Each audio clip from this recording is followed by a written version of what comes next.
bilang, Gus saya ini sekarang sudah miskin karena ibu saya sakit dan harta saya habis untuk ngobati ibu saya.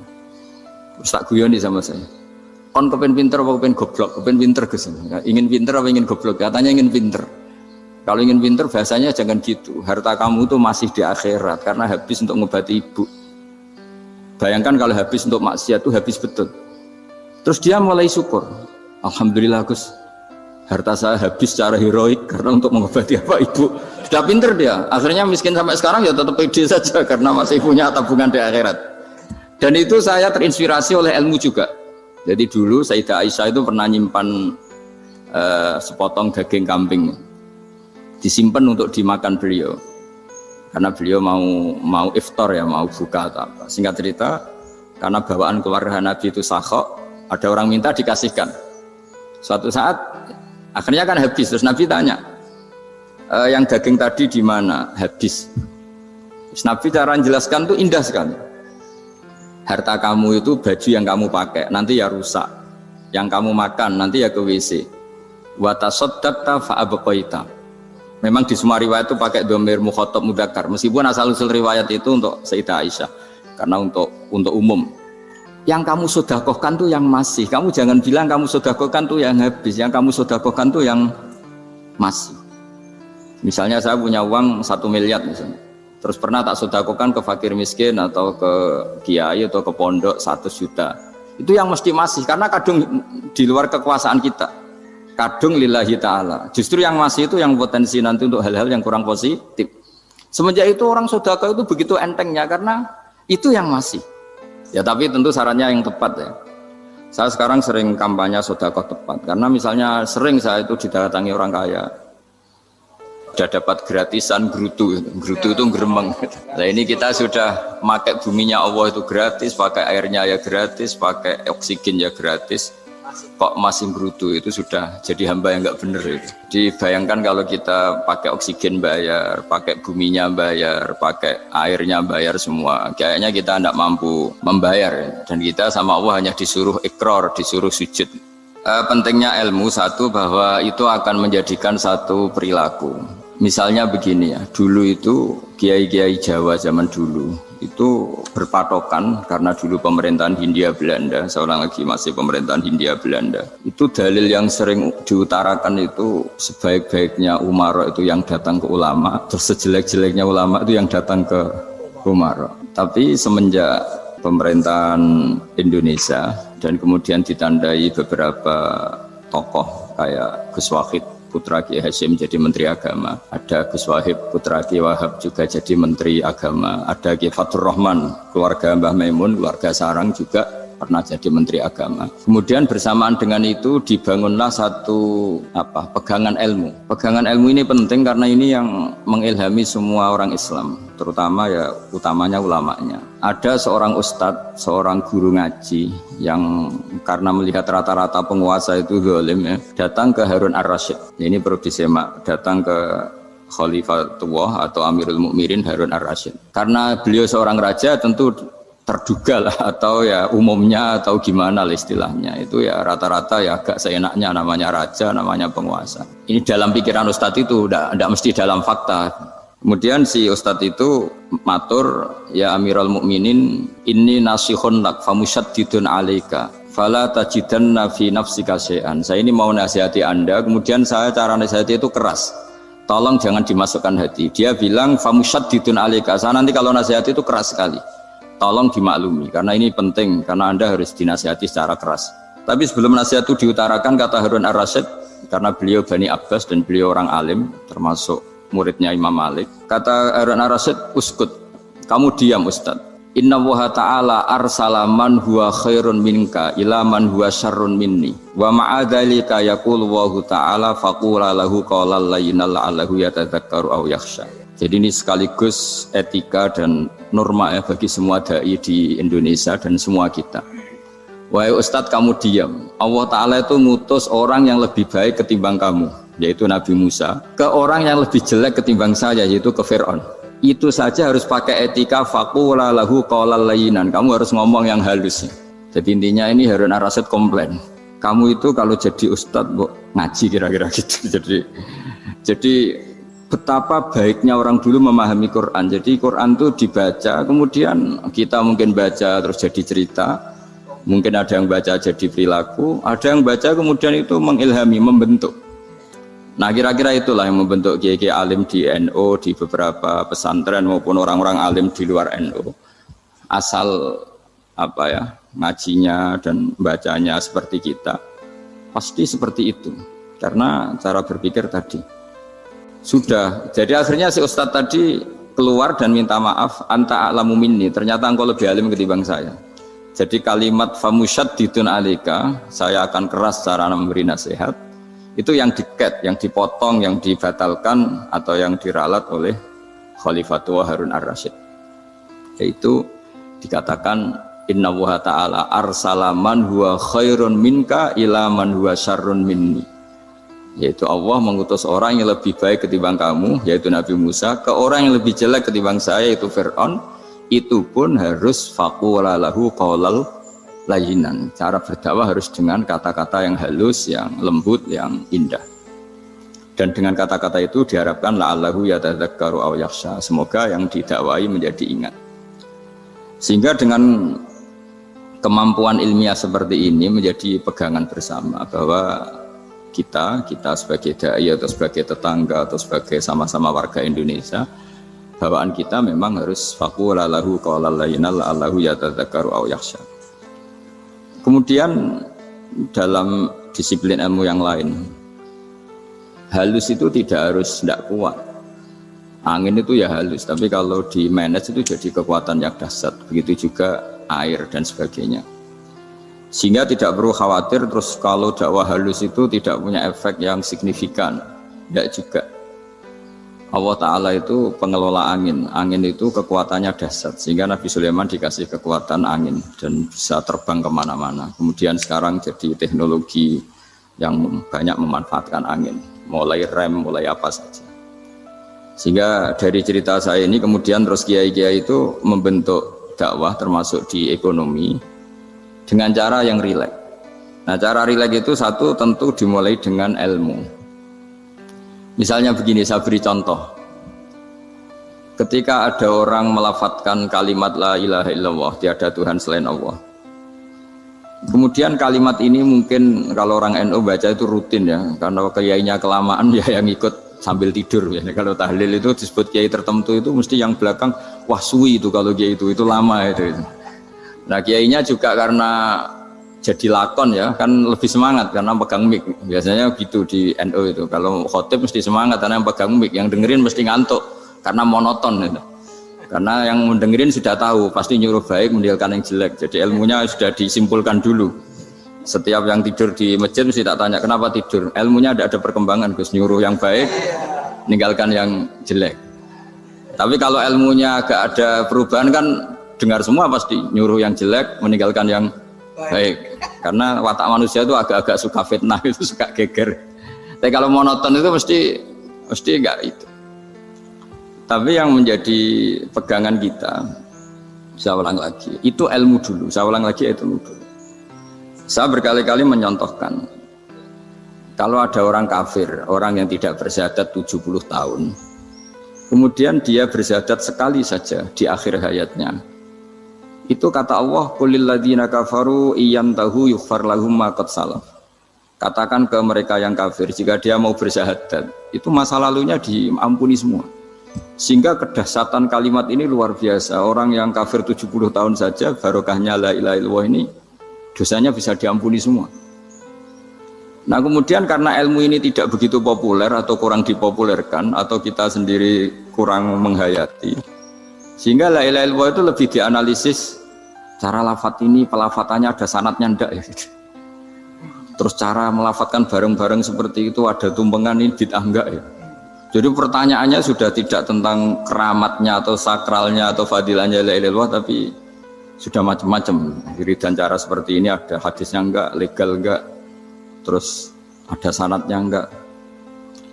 Jadi saya mohon semohon-mohonnya untuk teman-teman yang di Al-Iman itu harus ngaji ya. Ngaji itu nanti kamu tahu cara mandang sebuah ibadah atau perilaku atau apa sajalah tahu. Karena al ilmu yurisul ahwal, ilmu itu bisa mengilhami cara pandang. Dulu yaitu saya ulang lagi, ketika zaman Hindia Belanda, karena pemerintahnya Hindia Belanda itu ulama-ulama keras sekali, sejelek-jeleknya ulama itu yang datang ke Umaro. Tapi setelah era Mbah Hashim, era sampai Mbah Maimun, itu mereka peduli sama Umaro, sama semuanya sama-sama warga Indonesia yang ingin melihat Indonesia yang lebih baik. Sehingga banyak, ya kakak saya sendiri pernah wakil bupati, terus putra Mbah Maimun wakil gubernur, ini teman saya Ki Hafid ya bupati. Semenjak itu terus, dan itu nggak lepas dari cara pandang. Yaitu cara pandang diantaranya adalah cerita tentang Nabi Musa yang Allah tetap peduli sama Fir'aun, sehingga tetap didakwai Nabi siapa? Musa. Dan posisi Musa datang bukan memanggil. Ya cuma kayak sampai sekarang tuh belum pernah ke kantor bupatinya Pak Hafid, karena kadang-kadang orang terus curiga mengajukan proposal, jadi agak repot.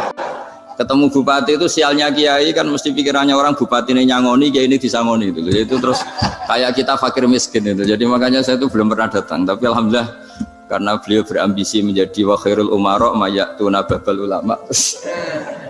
Jadi datang tapi sangat ambisius ingin mengalahkan ulama, karena dia kalau datang statusnya lebih tinggi. Ya tidak apa-apa, ini tawaduk tapi niatnya agak begitu tawaduk. Jadi datang. Jadi saya sering ke Jakarta tapi ya tadi jarang ya. Biasanya ngajarkan waktu hanya pas saja, tidak kurang tidak lebih. Biasanya ngajar di pondoknya Pak Kures itu di Baitul Quran ya. Hanya ngajar santri-santri itu. Nah, jadi pemahaman Quran dulu itu kata Imam Ghazali, itu membaca Quran itu membaca, bukan bercerita.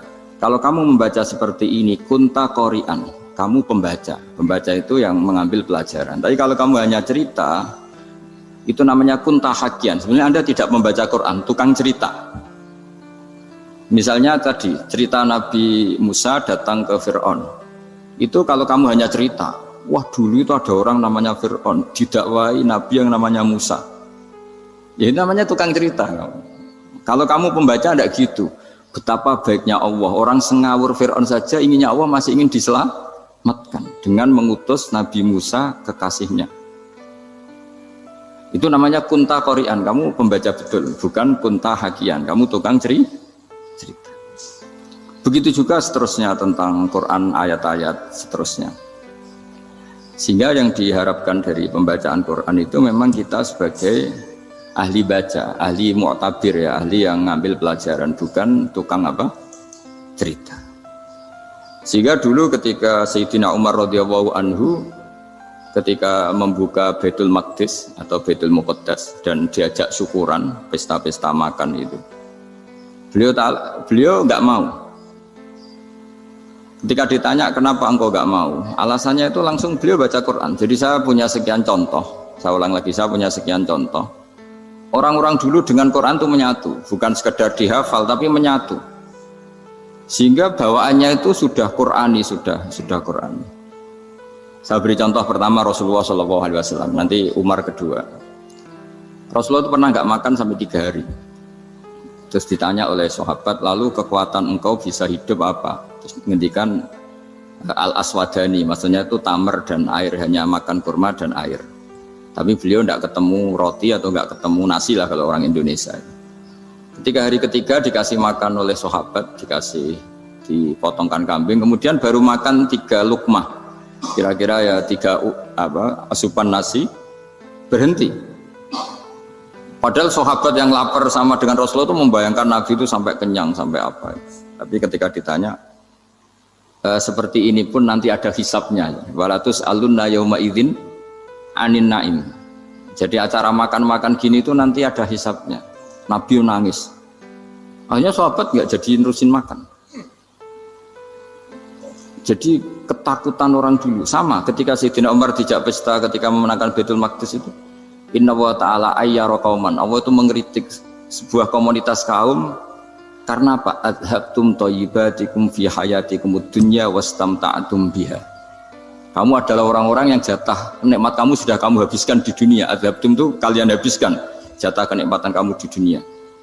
Wastamta'tum biha, kamu di dunia sudah berpuas-puas. Maka jatah Anda sekarang di akhirat habis.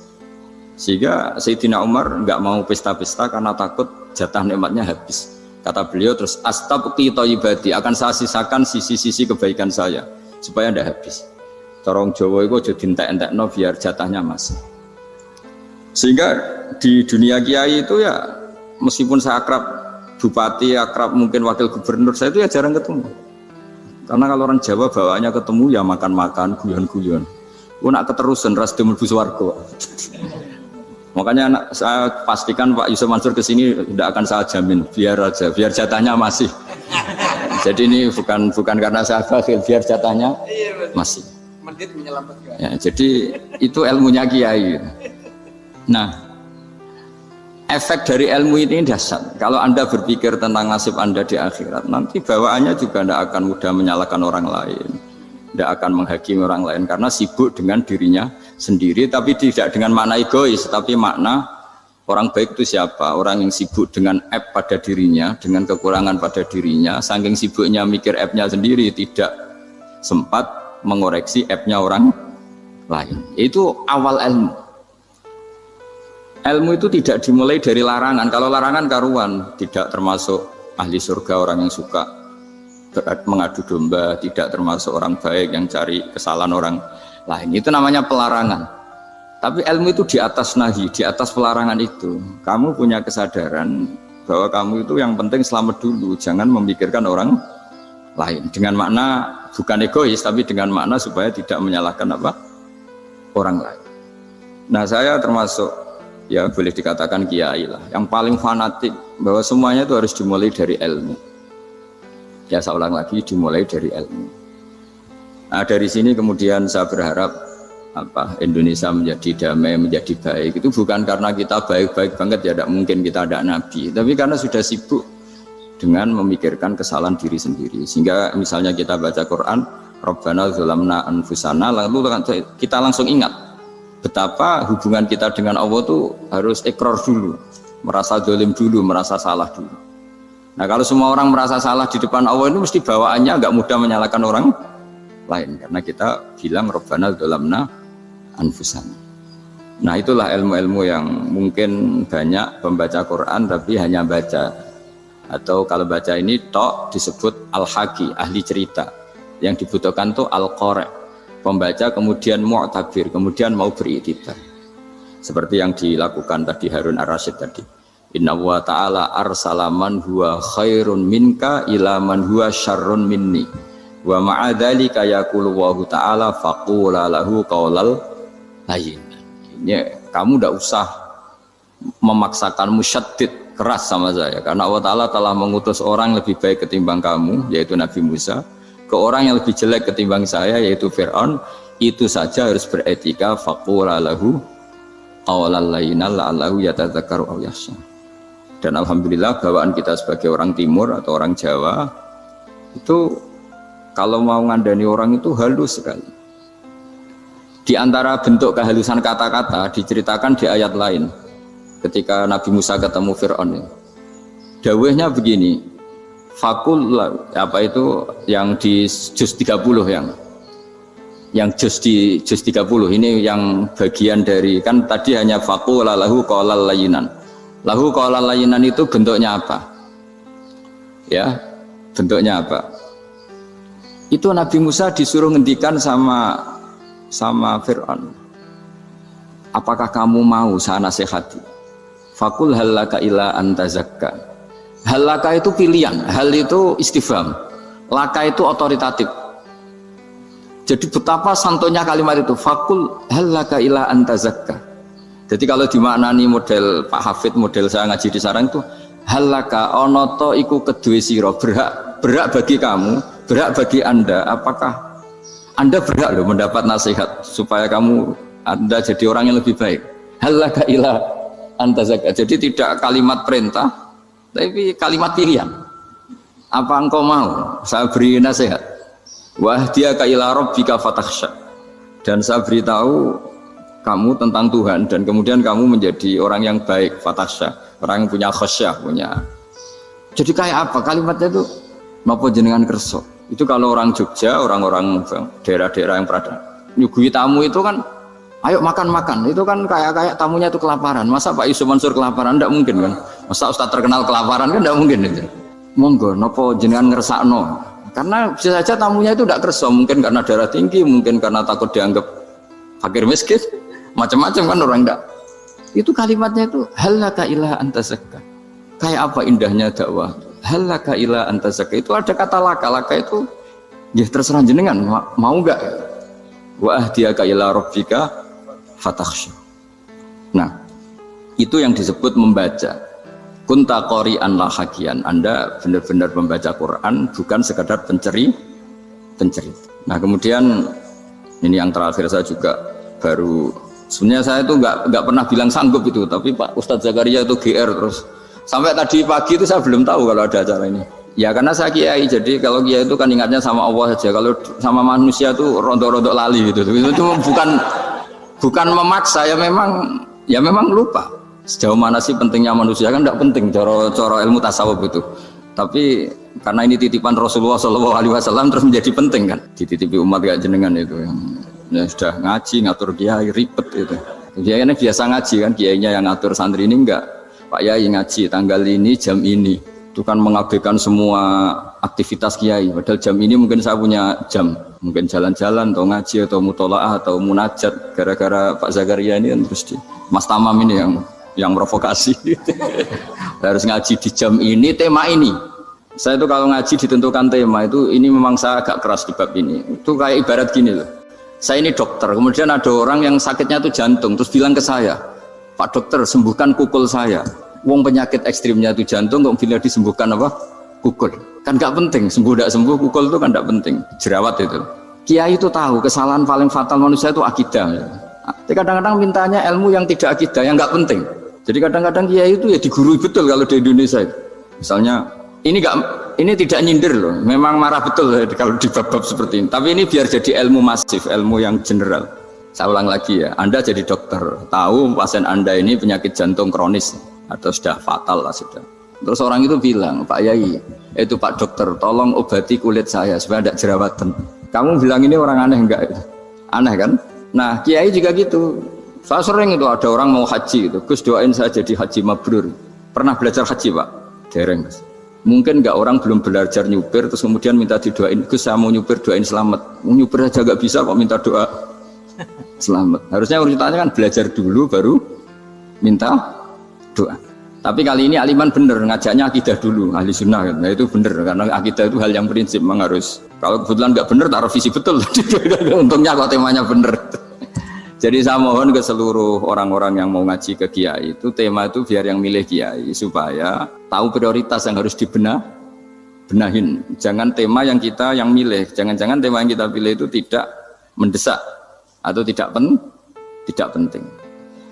Ini bukan apa-apa, ini saking ingin baik saya ya, keinginan baik saya supaya dulu zaman sahabat ya gitu.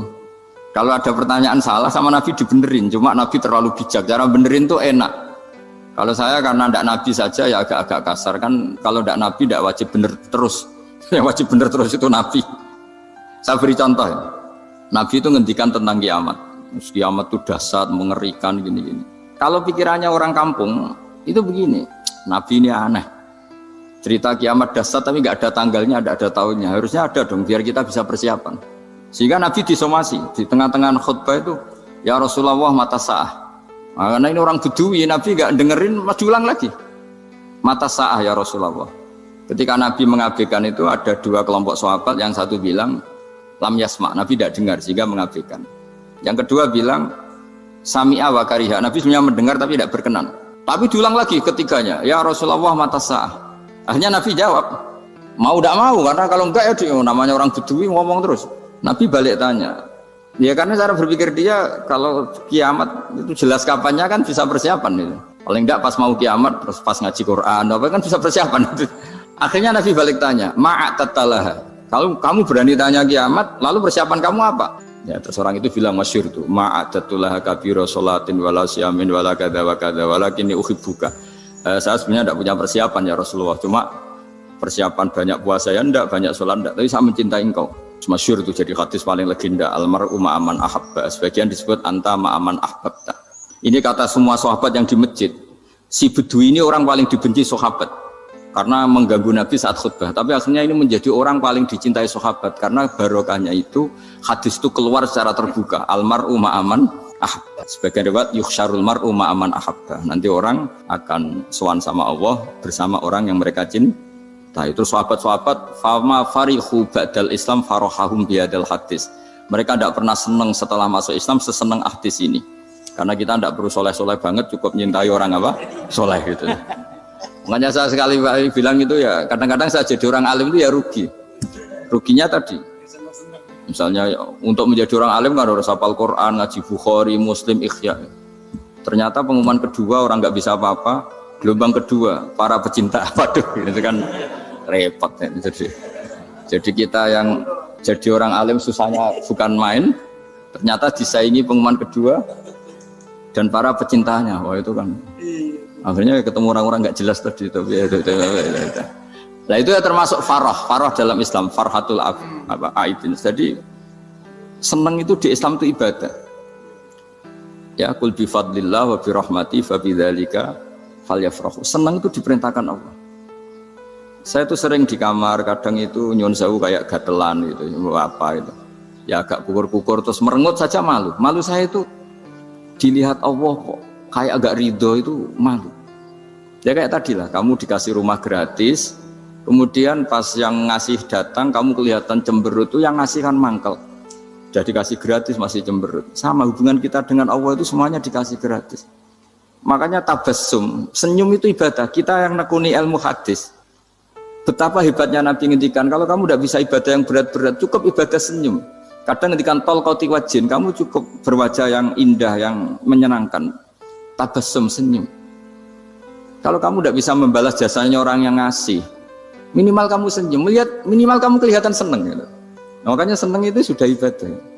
Dan sekarang orang untuk seneng aja susah.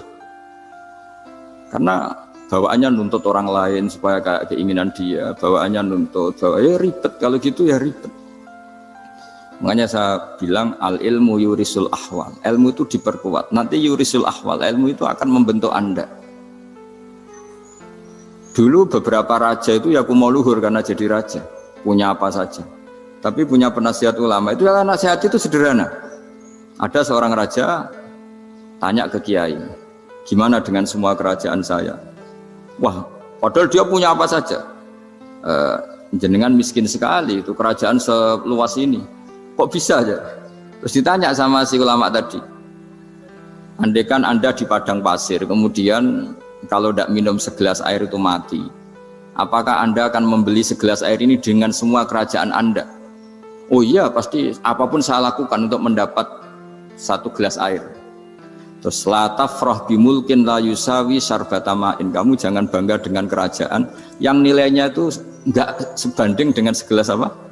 Air. Akhirnya raja itu mikir, saya tidak jadi raja bisa hidup, tapi kalau nggak minum air mati. Berarti penting satu gelas air. Akhirnya lama-kelamaan ini anggap kerajaan itu biasa, ternyata nggak sepenting segelas air. Ya seperti kita lah, misalnya orang nggak punya alpat tuh tidak malu, tapi kalau nggak punya celana itu malu. Kamu mau punya alpat tapi nggak punya celana? Kan nggak mau. Yaitu ilmu itu yurisul akhwal, ilmu akan melahirkan satu perilaku. Jadi kalau ilmu Anda mantap, pasti syukurnya juga mantap gitu. Ya makanya saya termasuk kiai yang selalu mendorong pentingnya ilmu. Bahkan kata Sufyan Ats-Tsauri ngendikan saking pentingnya ilmu ada kata fa'lam annahu la ilaha illallah, dimulai kata fa'lam. Dan saking pentingnya ilmu itu setiap nabi itu status permanennya itu hanya satu, mengajar. Rabbana wab'ats fihim rasulam minhum yatlu 'alaihim ayatik, membacakan ayat-ayat Allah, sampai wa yu'allimuhumul kitab, mengajarkan kitab wal hikmah. Bahkan Allah sendiri wasofa dzatahul 'aliyah bi annahu al-muallim, yaitu Allah ngendikan ar-rahmanu 'allamal Qur'an. Jadi betapa hebatnya pengajar. Allah sendiri mensifati dirinya itu ar-rahmanu 'allamal Qur'an. Allah itu Maha Rahman yang mengajarkan Quran. Di surat Iqra juga disebutkan Iqra wa rabbukal akram alladzi 'allama bil qalam. Jadi Allah mensifati dirinya sebagai pengajar. Kayak apa pentingnya mengajar? Karena al ilmu yurisul ahwal. Ilmu ini melahirkan satu sikap. Pernah ada orang hartanya itu habis karena ngobati ibunya. Terus datang ke saya, dia sumpek karena hartanya habis ngobati ibunya. Terus dia bilang, Gus, saya ini sekarang sudah miskin karena ibu saya sakit dan harta saya habis untuk ngobati ibu saya. Terus tak guyoni sama saya, kon kepen pinter apa kepen goblok? Kepen pinter Gus. Ingin pinter apa ingin goblok? Katanya ingin pinter. Kalau ingin pinter bahasanya jangan gitu. Harta kamu itu masih di akhirat karena habis untuk ngobati ibu. Bayangkan kalau habis untuk maksiat itu habis betul. Terus dia mulai syukur. Alhamdulillah Gus, harta saya habis secara heroik karena untuk mengobati apa ibu. Sudah pinter dia. Akhirnya miskin sampai sekarang ya tetap pede saja karena masih punya tabungan di akhirat. Dan itu saya terinspirasi oleh ilmu juga. Jadi dulu Sayyidah Aisyah itu pernah nyimpan sepotong daging kambing, disimpan untuk dimakan beliau. Karena beliau mau iftar ya, mau buka atau apa. Singkat cerita, karena bawaan keluarga Nabi itu sakhok, ada orang minta dikasihkan. Suatu saat akhirnya kan habis, terus Nabi tanya, yang daging tadi di mana? Habis. Terus Nabi cara menjelaskan tuh indah sekali. Harta kamu itu baju yang kamu pakai, nanti ya rusak. Yang kamu makan, nanti ya ke WC. Wa tasaddaqta fa abqaita. Memang di semua riwayat itu pakai dhamir mukhatab mudzakkar. Meskipun asal-usul riwayat itu untuk Sayyidah Aisyah, karena untuk umum.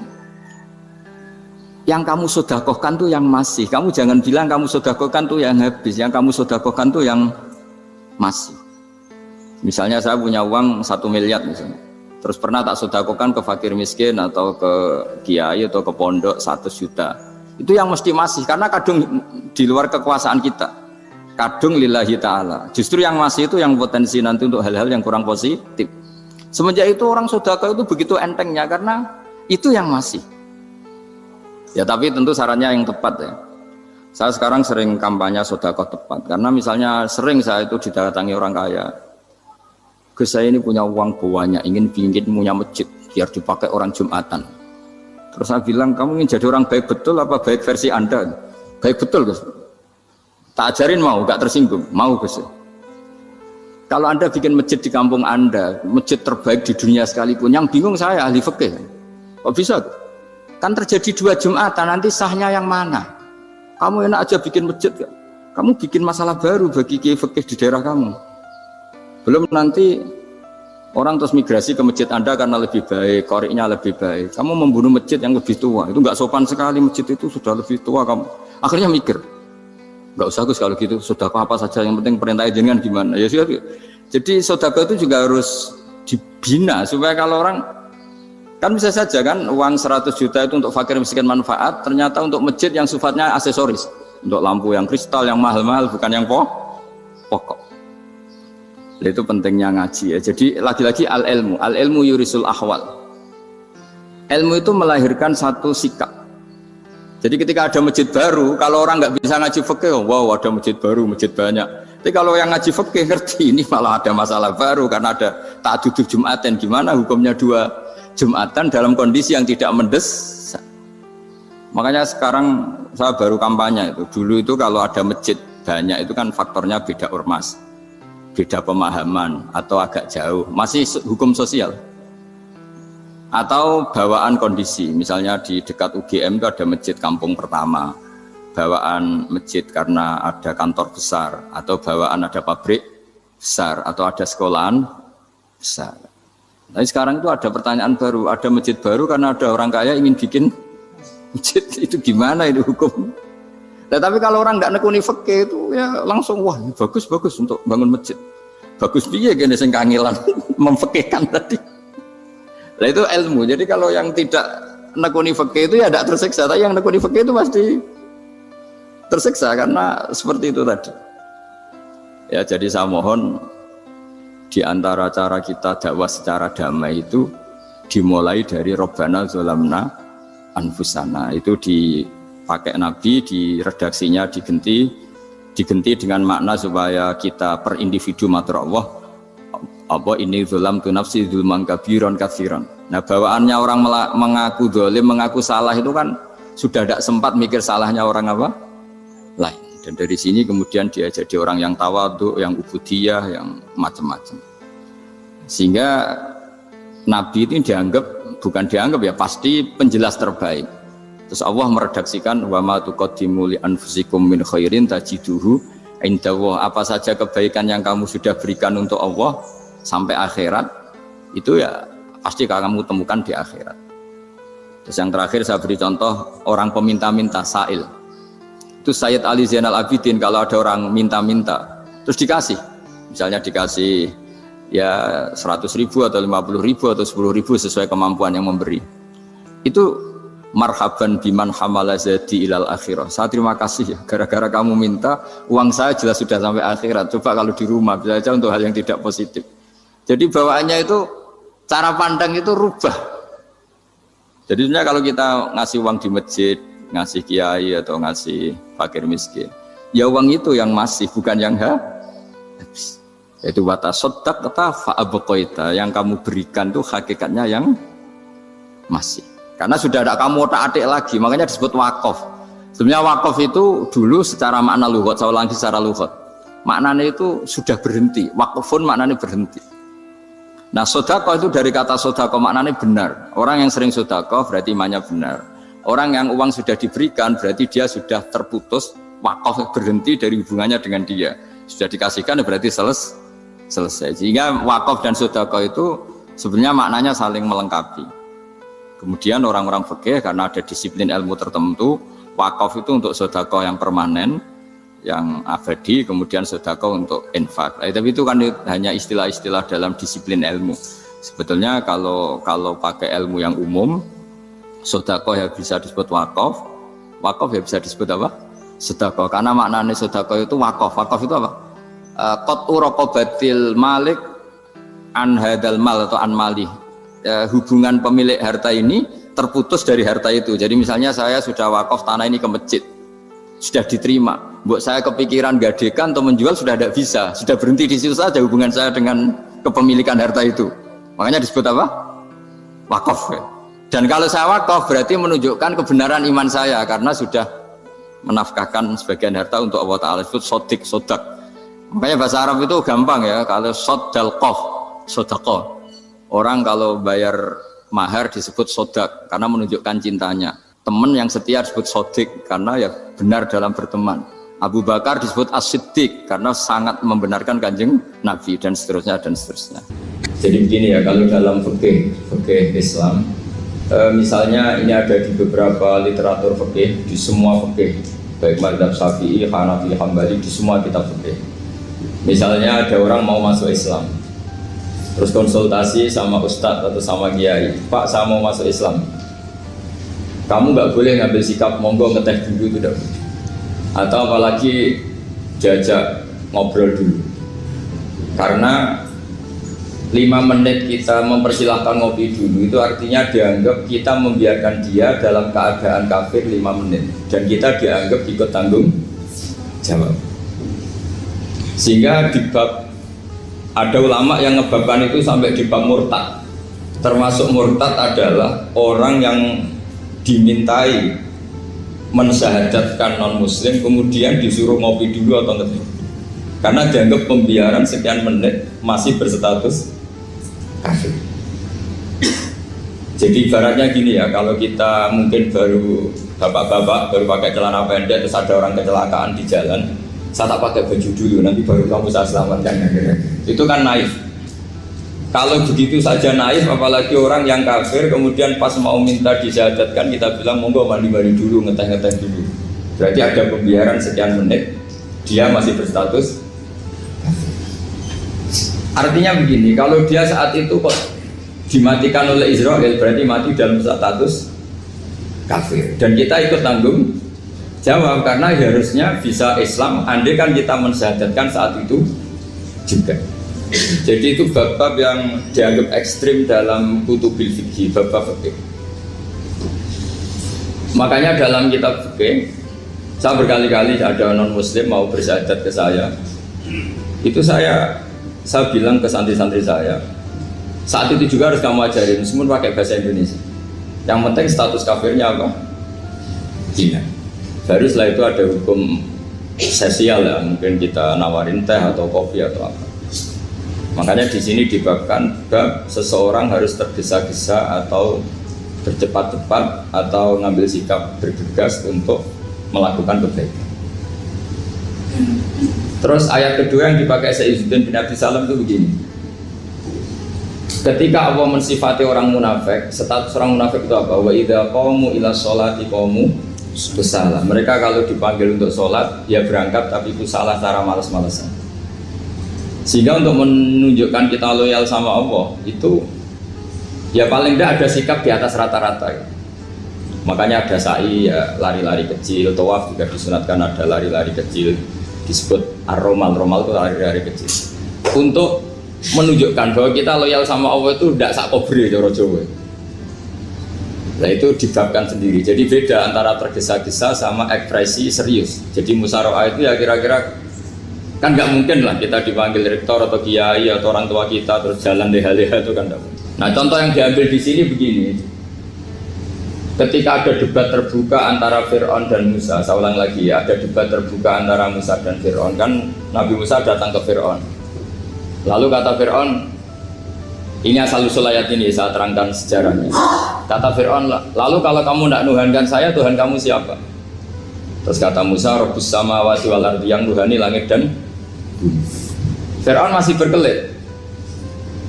Kalau Tuhan di bumi, setahu saya kemana-mana yang dituhankan saya, kata Fir'aun. Ma'alim tulakum min ilahin ghairi. Terus Nabi Musa masih ngendikan, ya sudah Tuhan yang nuhani langit. Terus Fir'aun manggil Haman. Haman itu arsitekturnya Fir'aun. Ya Haman ibnili sorhal ali abduhul asbab samawati fa'atoliya ila ilahi Musa. Haman bangunkan kami piramida yang tinggi. Saya ingin melihat Tuhannya Musa. Musa akhirnya mikir, karena kalaupun Fir'aun bisa naik ke langit tetap tidak bisa melihat Tuhan. Kita tahu Tuhan nggak bisa dilihat. Kita yang mukmin aja tidak lihat, apalagi Fir'aun rivalnya kan. Akhirnya Musa ganti argumentasi, yaitu argumentasinya Musa, Rabbukum wa Rabbu abaikumul awwalin. Ini perlu diingat dan perlu saya sampaikan. Yang nuhani kamu dan yang menuhani leluhur kamu, itu sangat memukul Fir'aun. Karena logikanya kalau Fir'aun itu Tuhan, berarti babanya dulu tanpa Tuhan. Ini ada Tuhan terlambat. Jadi kalau Fir'aun Tuhan, berarti mbahnya tanpa Tuhan, karena zaman era mbahnya belum ada Tuhan. Karena perdebatan itu banyak punggawa Fir'aun yang mukmin. Wah ini Fir'aun nggak bener ini. Kalau dia Tuhan berarti mbahnya tanpa Tuhan. Karena kalau iman itu akan diadili, akan dieksekusi, maka orang ini berstatus rojulum mukminum min ali Fir'aun yaktum imanah. Maka di Quran diterangkan wa qala rojulum mukminum min ali Fir'aun yaktumu imanah. Ada seseorang yang iman tapi menyembunyikan iman. Lah orang ini selalu ikut rapat di rapat-rapat penting Fir'aun, termasuk rapat ketika Fir'aun dan para tentaranya memutuskan membunuh Musa. Karena dia ikut rapat dan eksekutornya besok disuruh nangkap Musa, orang ini malam itu juga nemuin Musa terus bilang innal mal ayat tabiru nabikal yaqtulu ka Musa. Rapat tadi malam memutuskan kamu besok dibunuh, maka kamu harus bergegas meninggalkan Mesir.